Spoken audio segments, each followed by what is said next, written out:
Hai, assalamualaikum warahmatullahi wabarakatuh. Balik lagi sama aku. Kali ini aku akan bahas contoh soal-soal SKB khusus untuk guru bahasa Indonesia. Stay tune. Channel ini tuh cocok banget buat kamu calon ASN guru bahasa Indonesia yang bingung mau belajar bahasa Indonesia itu mulainya dari mana sih. Nah, daripada bingung, kita simak yuk.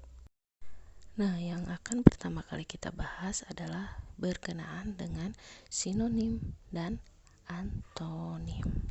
Kenapa kita mulai dengan pembahasan mengenai sinonim dan antonim? Karena ini merupakan pembahasan yang dasar, yang basic. Jadi sebelum kita bahas yang berat-berat, yang pusing-pusing guys, mending kita bahas yang ringan-ringan dulu aja. Yang pertama ada yang namanya sinonim. Nah, ini pasti calon ASN semua udah tahu dong, sinonim itu apa sih? Nah, sinonim itu pengertiannya adalah kata-kata yang mempunyai makna yang sama atau mirip. Yang kedua ada namanya antonim. Nah, antonim itu adalah dua buah kata yang maknanya dianggap berlawanan. Contohnya bisa kalian baca. Nah, ini ada contoh soal sinonim. Yang pertama soalnya, sikap Bapak Budi sangat jernih dalam menghadapi persoalan. Sinonim kata jernih dalam kalimat tersebut adalah, jawabannya udah tahu kan?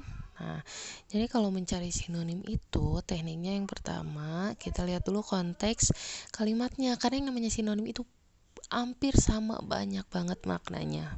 Jadi banyak makna yang sama gitu. Jadi jangan sampai kita terkecoh dengan soal. Jadi yang pertama tipsnya nih, kita harus lihat dulu konteks soalnya seperti apa. Nah, berdasarkan soal tersebut, berarti jawabannya adalah D. Tenang. Pembahasannya seperti ini ya. Yang pertama itu adalah A. Bening.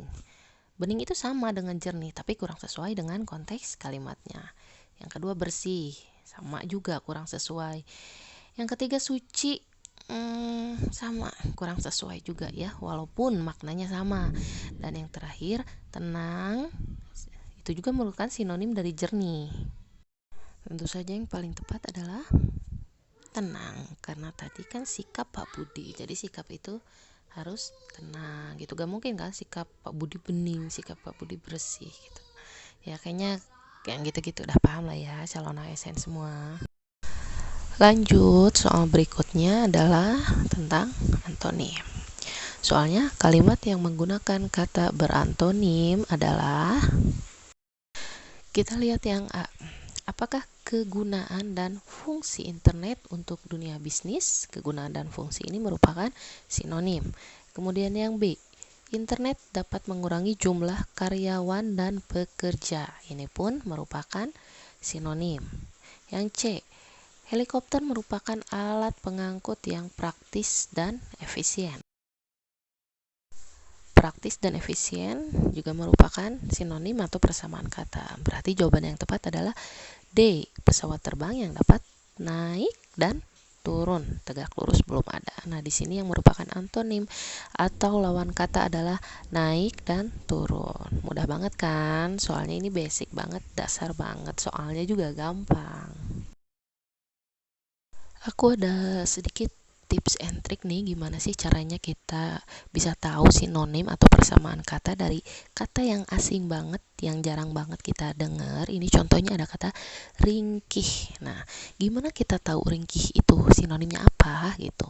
Nah, biasanya dalam pilihan gandanya atau dalam pilihannya itu selalu ada 3 atau 2 kata yang artinya sama, plek, persis banget. Nah, 2 atau 3 kata itu jangan kita pilih. Nah, contohnya di sini kuat, kokoh, gagah. Itu artinya sama, berarti udah skip aja, kita nggak usah pilih. Kenapa kita skip aja kuat, kokoh, gagah yang artinya sama itu? Karena yang 2 atau 3 kata yang artinya sama itu pasti adalah antonim dari soal. Percaya sama saya.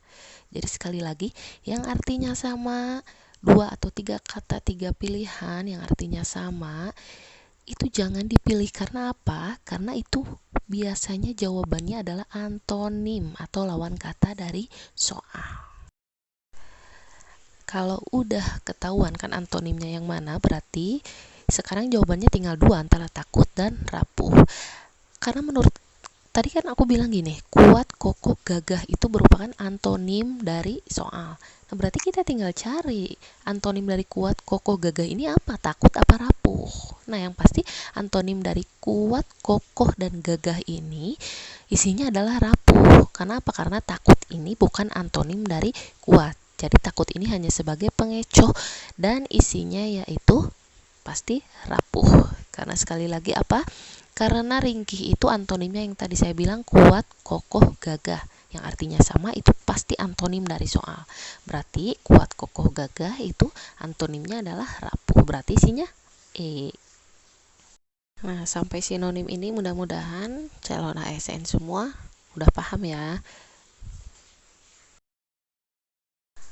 Sekarang kita lanjut lagi bagaimana sih caranya mengetahui antonim atau lawan kata yang katanya pun sama sekali kita nggak tahu gitu, itu artinya tuh apa. Nah, contohnya ini indolen. Nah, apa indolen ya? Itu sama sekali asing banget, nggak pernah denger banget gitu kan. Nah, caranya itu hampir sama konsepnya kayak kita nyari sinonim, yaitu kita cari kata-kata yang sama dulu. Nah, di sini yang samanya itu artinya ya, lemah, lesu, payah. Ini artinya sama kan? Berarti kalau artinya sama itu kita harus skip. Oke, kita harus skip. Berarti jawabannya antara C dan D. Antara kaku dan lincah. Nah, sekarang kita cari tahu lemah, lesu, payah itu antonimnya apa sih? Antonimnya nggak mungkin kaku kan? Antonimnya atau lawan katanya pasti lincah. Nah, dari sini kita bisa tahu. Jadi indolen itu lawan katanya adalah lincah. Nah, untuk jawaban C, kaku itu cuman sebagai pengecoh jawaban aja. Nah, calon ASN sampai sini dulu aja ya pembahasan tentang sinonim dan antonim. Mudah-mudahan dengan waktu yang singkat ini kalian bisa paham mengenai materi-materi yang udah mungkin kalian agak lupa-lupa gitu. Oke, semoga bermanfaat. Bye-bye.